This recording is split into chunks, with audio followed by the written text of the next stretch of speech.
and also demanding that there be a more inclusive accounting of what was taken. Because as you know, when they released supposedly their inventory, for example, his passports weren't there. So there's a number of items that we don't even know that they've taken.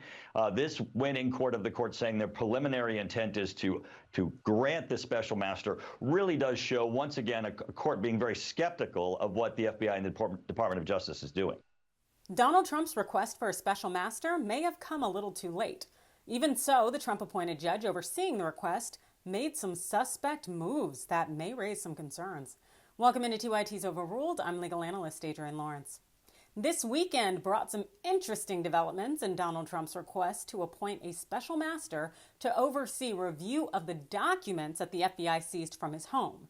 If you recall, some 2 weeks after the search of Mar-a-Lago, instead of asking the judge presiding over the search warrant, the former president ran to one of the federal judges that he appointed to ask for this independent party to review the documents. And that judge, Aileen Cannon, gave serious legal side-eye by basically asking Trump's legal team the following questions. Why are you coming to me? How am I supposed to deal with this? What exactly do you expect me to do? Why didn't you go to Judge Reinhardt? Let me know by Friday. That's per my translation. Well, now the judge seems to have changed her tune. On Saturday, federal judge Aileen Cannon issued a preliminary order indicating that she is inclined to grant the former president's request. Although she did say that this was not a final decision and that she would hear the parties' arguments on Thursday. Well, Judge Cannon also ordered the government to provide the following: a more detailed receipt for property specifying all property seized pursuant to the search warrant executed on August 8, 2022, a particularized notice indicating the status of defendant's review of the seized property, including any filter review conducted by the privilege review team and any dissemination of materials beyond the privilege review team. All of this is to be filed under seal, of course, so that the sensitive government intel does not become public knowledge. Now, before we talk about why Judge Cannon suddenly seemed to flip the script in favor of Trump, let's look at DOJ's response to the court's preliminary order. Because Attorney General Merrick Garland does not sleep, the U.S. Attorney's Office had their response on file first thing this morning. And in that response, the government confirmed that the matter of having a special master here appears to be moot.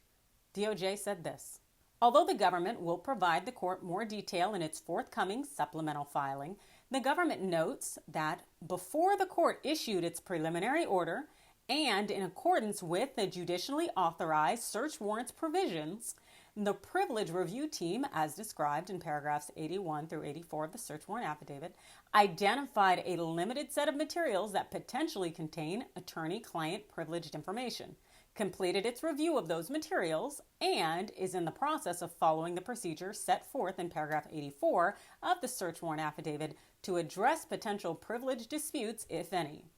Additionally, the Department of Justice and the Office of the Director of National Intelligence, ODNI, are currently facilitating a classification review of materials recovered pursuant to the search. As the Director of National Intelligence advised Congress, ODNI is also leading an intelligence community assessment of the potential risks to national security that would result from the disclosure of these materials. Translation: Trump's too late. We already peeped the documents, did exactly what we said we were going to do in the search warrant, and it's been done.